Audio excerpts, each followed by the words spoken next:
What is up YouTube, welcome back to KSF academy, आपके अपने arm wrestling Hindi news channel पे। यहाँ पे हम आर्म रेसलिंग से रिलेटेड इन्फॉर्मेशन आप लोग के लिए प्रोवाइड करते रहते हैं या फिर फिटनेस से रिलेटेड इन्फॉर्मेशन आप लोग तक लाते रहते हैं।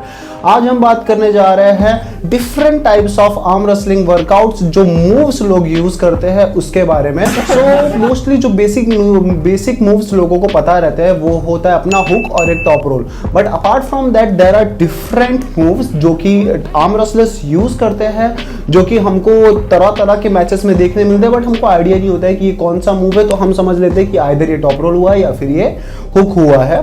सो वही चीजों के बारे में हम बात करने वाले हैं। अगर आप बिगिनर हैं आर्म रेसलिंग में और आपको इन्फॉर्मेशन चाहिए, अगर आप बिगिनर हैं और आपको नहीं पता है, आपके दोस्त लोग ये सब के बारे में बातें करते रहते हैं, या आप बिगिनर हैं और आपको ये सारे मूव सीखने हैं, सो मेक श्योर आप वीडियो एंड तक देखें और अपने दोस्तों के साथ में इसको शेयर करिए। हम इस वीडियो में कई सारे मूव्स लेने वाले हैं। सबसे पहले तो बेसिक मूव हुक क्या होता है, टॉप रोल क्या होता है, साइड प्रेस क्या होता है, फ्लॉप प्रेस क्या होता है, उसके बाद में डैड्स मूव क्या होता है, किंग्स मूव क्या होता है, ये सारे मूव्स हम लोग क्लियर करेंगे वीडियो में। और उसके बाद में आई होप एंड तक में आपको सारे आइडियाज हो जाए। सबसे पहले basic and the most used move है वो हुक होता है। हुक में क्या होता है कि सबसे पहले तो मैं आपको बता दूं प्रोनेशन और सुपिनेशन क्या होता है। सो जब एनाटॉमिकल पोजीशन में बंदा रहता है, सो मैं आपको ऐसे में तो बता नहीं सकता हूँ, बट ये जो मूवमेंट है ना, ये आपका होता है प्रोनेशन, और ये जो मूवमेंट है ना, ये होता है आपका supination. Okay, so pronation and supination आपको समझा। अब कैसा होता है कि और ये मूवमेंट ये होती है आपकी कपिंग, इसको बोलते हैं कपिंग। ओके, सो अब क्या करना है कि जो कोई टॉप हुक करने जा रहा है, सो उसको सुपिनेशन के लिए और कपिंग दोनों साथ में करने होते हैं।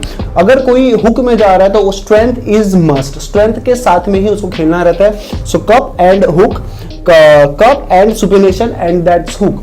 उसके बाद में उसको पूरी बॉडी प्रेशर लगा के वो सामने वाले को हराना रहता है। सो ये हो गया हुक के बारे में। उसके बाद में आता है टॉप रोल। टॉप रोल में कई सारी चीजें इन्वॉल्व होती है। टॉप रोल माइंड गेम भी होता है। सो टॉप रोल जो बड़े बड़े प्लेयर्स रहते हैं वो लोग ही करते हैं। बड़े बड़े in the sense like if you want to play you can do, but major of the players they go for top roll, because इसमें क्या होता है कि सामने वाले का जो रिस्ट होता है वो ओपन करने मिलता है, सामने वाले की फिंगर्स ओपन करने मिलती है, एंड एक बार रिस्ट ओपन हुआ then there are major chances कि आप जीत जाएंगे। सो टॉप रोल में क्या करना होता है, टॉप रोल में कई सारी चीजें, जैसे कि कपिंग आ गया, उसके बाद में उसमें था सुपिनेशन, इसमें रहेगा प्रोनेशन। सो आप कप करोगे, फिर आप प्रोनेट करोगे, और इसमें आता है राइजर। आप राइजर को हैमर से कोरिलेट कर सकते हो। हैमर में कैसे, ये जो मूवमेंट होता है, राइजर भी वही मूवमेंट है बैक प्रेशर के साथ में। So you have to do cup, pronate and riser and back pressure के साथ में, ये होता है आपका प्रॉपर टॉप रोल। उसके बाद आता है प्रेस। प्रेस में क्या होता है कि अगर आप हुक भी नहीं कर रहे हो, आप टॉप रोल भी नहीं कर रहे हो, आपको सिंपल लेके जाना है उसे नीचे, आप उसको कुछ नहीं कर पा रहे हो, सो आप उसको डायरेक्टली टैप कर रहे हो अपने शोल्डर के प्रेशर से। सो वो जो मूवमेंट है वो होता है आपका प्रेस। एंड अब इमेजिन करो कि आपके सामने वाले बंदे ने आपको ऑलरेडी टॉप रोल कर दिया है, आपकी रिस्ट ओपन हो गई, स्टिल आप गिव अप नहीं कर रहे हैं, आपने साइड प्रेशर लगाया और उससे उसको गिराया, तो इसको बोलते हैं फ्लॉप हैंड प्रेस।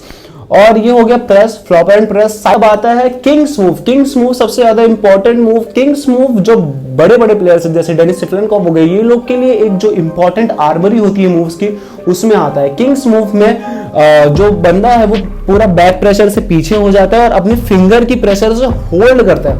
ये अटैकिंग मूवमेंट नहीं होती है, इसमें मोस्टली लोग पहले होल्ड करके सामने वाले को थकाते हैं। सो ये किंग्स मूव रहता है। And after that king's move आता है dad's move. Dad's move majorly सामने वाले को ह्यूमिलिएट करने के लिए होता है। डैड्स मूव में रिस्ट के यहाँ लोअर पोजीशन पे पकड़ा जाता है कि मैं मतलब ये मूवमेंट में अगर सामने वाला आपको ऐसे पकड़ रहा है, सो वो बहुत इजीली ओपन हो सकता है, बहुत इजीली गिराया जा सकता है। तो अगर कोई ऐसे ओपन कर रहा है, that means he is trying to humiliate you. और dad's move majorly Devon Larratt use करते हैं। डेवॉन लैरेट का अभी जॉर्जिस सेटकॉफ के साथ में एक मैच होने वाला है और उन्होंने ओपनली चैलेंज किया है कि मैं तुम्हें डैड्स मूव में लेने वाला हूं, डैड्स मूव में हराने वाला हूं। सो जॉर्जिस सेटकॉफ का आर्म साइज बहुत ज्यादा है, एंड लास्ट मैच जब उनके साथ में हुआ था तो उन्होंने उनका रिस्ट ओपन भी नहीं कर पाया था, बट इतना बड़ा चैलेंज देना इट्स अ बिग थिंग। और हमको वेट करेगा। हम आपको ये सारी इंफॉर्मेशन प्रोवाइड करते रहेंगे चैनल पे, तो मेक श्योर कि आप इसे सब्सक्राइब करें अगर आप लोग ने अभी तक हमें सब्सक्राइब नहीं किया है। उसके बाद आता है डैड्स मूव हो गया, फिर ग्रैंड पास मूव भी मैंने सुना है, ये कोई मूव लीगल मूव है या नहीं है I don't know. Dad's move में सपोज बंदा यहाँ पकड़ रहा है तो ग्रैंड पास मूव में रिस्ट पकड़ता है। And these are different kinds of moves जो कि लोग आर्म रेसलर्स यूज करते हैं, एंड ये लीगल मूव्स भी है। इसके अलावा और अगर कोई मूव्स है जो मैं नहीं बताया हूं तो आप वो प्लीज कमेंट सेक्शन में बताइए। हमने एक व्हाट्सएप पे ग्रुप बनाया है, आप वो ग्रुप ज्वाइन कर सकते हैं, आप वहां पे भी अपना इंफॉर्मेशन हमसे शेयर कर सकते हैं, डायरेक्टली बातें कर सकते हैं। आर्म रेसलिंग से रिलेटेड इन्फॉर्मेशन अगर आपको और चाहिए रहेगा तो please make sure you hit the subscribe button. और इतना एंड तक आके अगर आप हमारा वीडियो देख रहे हैं तो पुराने सब्सक्राइबर है तो थैंक यू सो मच यार, और नए सब्सक्राइबर है तो प्लीज हमारी जर्नी के लिए हमें कंटिन्यू करें। And thank you so much, फिर मिलेंगे कोई नए वीडियो में, बाय बाय।